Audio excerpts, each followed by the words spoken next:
When I heard there's an upcoming Wii U game made by indie developers that featured up to 9 players locally, that was all I needed to know. Enter Runbow. Developed by 13am Games and dubbed a party action platformer, the main goal is to race your way through stages and be the first to the trophy at the end.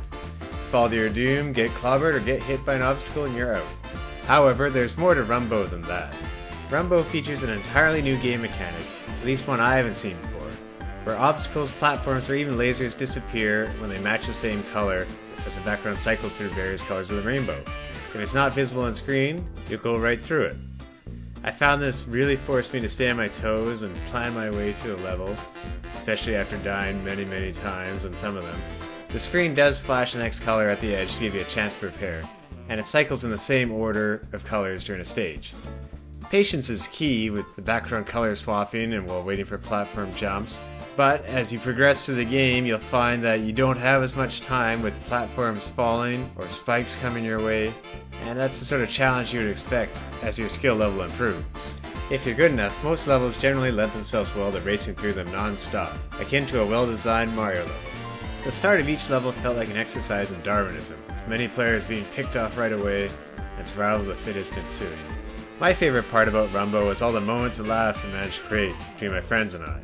Especially those where maybe one of my friends would go along and do an uppercut at the end of a triple jump and cause everybody to die. So then we would say, okay, it's all you, go! And at that point, he would basically die immediately under the pressure, leading to the inevitable "aww" by everybody. Now, while touted as a multiplayer game, there's a ton of content in there for single-player gaming too. Adventure mode features a ton of levels that are either green, yellow, or red depending on their difficulty, and you can earn different medals on them based on how quickly you beat them. Then there's a super challenging Behemoth mode that you have to start from the beginning on each playthrough, and that's geared mostly towards hardcore players. I would say the Behemoth mode is worth it alone for the fantastic intro sequence. Now admittedly, maybe these modes are better off in multiplayer, but when you're playing them alone, you can focus a bit more on the harder levels, and you don't have to worry about other players knocking you off a platform or hitting you in midair.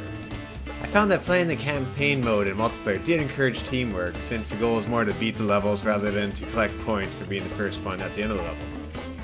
On the tougher levels, my friends and I would usually end up coming to a ceasefire to stop attacking each other and actually try to beat the level, but usually they were still attacking. Now, there aren't any bots in Runbow, perhaps because it does feature online play with up to 4 players from a single Wii U, but there is an AI worth mentioning, and that AI is the trolling game over screen. Depending on when you die, the game over screen will pop up with a relevant text message. If you die early on in the level, it might say yawn. If you've played a level tons and tons of times and can't beat it, it might say I'm gonna go get a sandwich. I had one today where I missed pressing the jump button and just walked off a ledge and it said, try jumping. This clever game over screen might be there, however, to mask load times to restart a level, which is nowhere near as fast as the gold standard of Super Meat Boy, and I feel it's even a bit slower than Bit Trip Runner 2, where you fly back through the level. Now, in multiplayer, it's not really as obvious when you can chat with friends, but in single player I did find myself wishing the level started a couple seconds earlier. Speaking of Bit Trip Runner, he's one of the many unlockable indie game characters in Runbow, including others like Shovel Knight and Hyperlight Drifter. Overall, it's really a Smash Brothers-like cast of indie game characters that you can play in Runbow, with only 2 characters that are unique to the Runbow universe, but you can customize their colors or choose a ton of different costumes for them. Now, at a glance, the art style does make me reminisce about Flash games, but when you see the game in motion, all the characters are bouncy and everything just screams fun.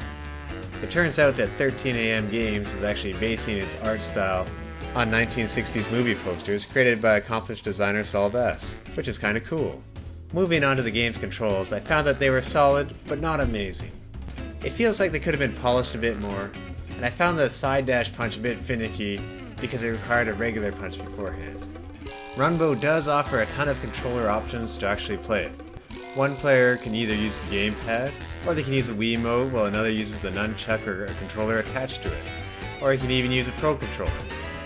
Using only one hand on the nunchuck is a bit difficult, so if you do find yourself stuck with it, I found I had more success if I used 2 hands and considered it as a mini controller.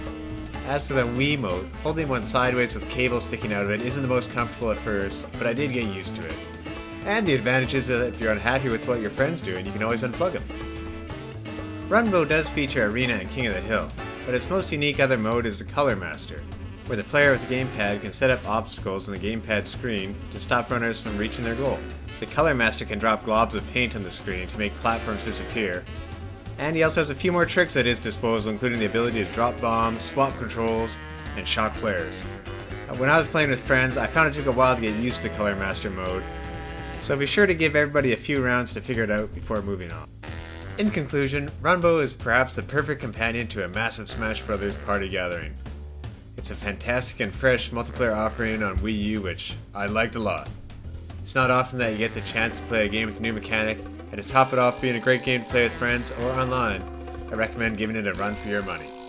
Thanks for watching, and stay tuned to GameXplain for more on Runbow and all things gaming too.